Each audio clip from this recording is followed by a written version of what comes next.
आज हम सब समांतर चतुर्भुज, जिसे पैरेललोग्राम भी कहते हैं, का अध्ययन करेंगे। यही हमारा आज का टॉपिक है। मैं अरुण सर आप सभी का अपने चैनल पे हार्दिक स्वागत करता हूं। पैरेललोग्राम माने समांतर चतुर्भुज एक ऐसी आकृति होती है जिसके आमने सामने की भुजाएं समांतर होती हैं, साथ ही साथ इसके अपोजिट साइड मतलब आमने सामने भुजाएं बराबर भी होती हैं। इसका एक प्रॉपर्टी यह भी है कि इसके आमने सामने कोण भी बराबर होते हैं, लेकिन इसके जो विकर्ण होते हैं वो आपस में बराबर नहीं होते हैं। ये इसकी थी मुख्य प्रॉपर्टी, जो कि समांतर चतुर्भुज की प्रॉपर्टी है। कुछ फॉर्मूलाज इसके लिए आपको याद होने होंगे, और वो फॉर्मूलाज हैं समांतर चतुर्भुज का क्षेत्रफल। अगर किसी समांतर चतुर्भुज का आधार b हो, उनकी समांतर भुजाओं बीच की दूरी h हो, तो उसका जो क्षेत्रफल होता है आधार गुणे ऊंचाई से आ जाएगा, मतलब b इंटू h हम लिख सकते हैं। साथ ही साथ अगर समांतर चतुर्भुज का परिमित या परिमाप बताना है तो 2 गुणे a प्लस b, कहने मतलब उसके जो आसन्न भुजाएं हैं, दो साइड जो आपस में जुड़े हुए हैं, जैसे a और b जुड़ा है, a के सामने ये भी a होगा तो b और a जुड़ा होगा। ऐसी स्थिति में दो आसन्न भुजाओं का योग का डबल करने से इसका परिमिति आ जाता है। आपने समांतर चतुर्भुज के बेसिक कॉन्सेप्ट को जाना। आइए हम इस पे आधारित आपको कुछ प्रश्न भी समझाते हैं कि इस पे आधारित प्रतियोगी परीक्षाओं में किस प्रकार के प्रश्न पूछे जाते हैं। हमारा पहला प्रश्न है, एक समांतर चतुर्भुज का आधार 9 सेंटीमीटर और ऊंचाई 4 सेंटीमीटर है, तो इसका क्षेत्रफल क्या होगा। सूत्र हम जानते हैं कि समांतर चतुर्भुज जो क्षेत्रफल होता है, क्षेत्रफल का जो वैल्यू होता है, फॉर्मूला होता है, वो क्या होता है b इंटू एच होता है।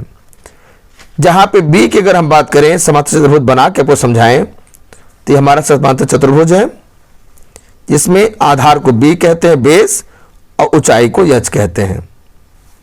प्रश्न में आधार कितना दिया है, 9 दिया है और ऊंचाई का मान 4 दिया है, तो क्षेत्रफल का मान जो होगा आधार में 9 और ऊंचाई मतलब 4 का गुणनफल से आएगा, तो 9 चौक 36 सेंटीमीटर वर्ग, चूंकि क्षेत्रफल है इसलिए ऑप्शन बस सी करेक्ट हो जाएगा।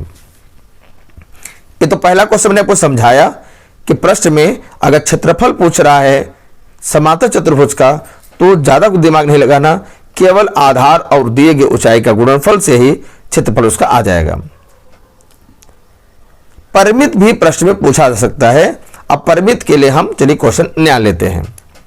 हमारा प्रश्न है, एक समांतर चतुर्भुज के आसन्न भुजाएं 4.5 मीटर तथा 2.5 मीटर है, इसकी परिमित जिसको परिमाप क्या होगी, ये हमसे प्रश्न पूछ रहा है। देखिए, जो हमारा समांतर चतुर्भुज होता है उसकी आसन्न भुजाएं अगर हम a और b मान लें, तो इसका a का मान दिया है 4.5, अब b का मान दिया है 2.5।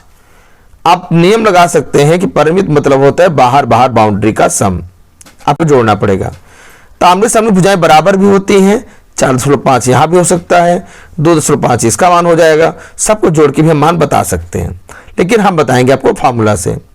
तो इसका जो परिमाप होगा, फार्मूला होता है 2a plus b। a plus b मतलब आसन्न भुजाओं का योग का दूना करना पड़ता है। तो 2a का मान कितना दिया है 4.5, b का मान 2.5, दोनों का योग करेंगे तो कितना आ जाएगा, 4 2 6 और 1 7 हो जाएगा। आंसर 7 दूना 14 हो जाएगा मीटर। तो दिए गए ऑप्शन में हमारा बी ऑप्शन करेक्ट हो जाएगा। इस प्रकार से आपने समांतर चतुर्भुज आधारित कॉन्सेप्ट को सीखा, उसके साथ साथ आपने उसके क्षेत्रफल का फॉर्मूला को जाना, उसके परिमाप को आपने जाना। सूत्र से आप अब जानकारी हो गई, आप सूत्र से अब इसके जानकार हो गए। आप उस पर आधारित किस प्रकार से सूत्रों का हम प्रयोग प्रश्न में करते हैं, हमने आपको वो बताने प्रयास किया। एक क्षेत्रफल वाला फॉर्मूला मैंने लेकर यूज कर बताया और दूसरा आपको परिमित भी आप पे बताया। इस प्रकार से समांतर चतुर्भुज पर आधारित ये जो मेंसुरेशन टॉपिक हमारा है, इस पे आधारित जो क्वेश्चन परीक्षाओं में पूछे जाते हैं विविध प्रतियोगी परीक्षाओं में, ये हमारा कंप्लीट हुआ। हमें लगता है आपको वीडियो पसंद आ रहा है, आप हम इसको सपोर्ट करेंगे और अधिक से अधिक मात्रा में जो पुराने वीडियो भी बनाए गए उसको भी आप देखकर अपनी तैयारी को मजबूत करेंगे। चलिए, पहली बार आए हैं तो आप सब्सक्राइब कर लें, वीडियो को लाइक कर दें और लोगों को शेयर जरूर कर दें। फिर मुलाकात होगी एक नई वीडियो में, एक नई कड़ी के साथ, एक कुछ और इंपॉर्टेंट क्वेश्चन के साथ। तब तक मेरी तैयारी मजबूत करते रहिए। Thanks for joining and watching. जय हिंद, जय भारत।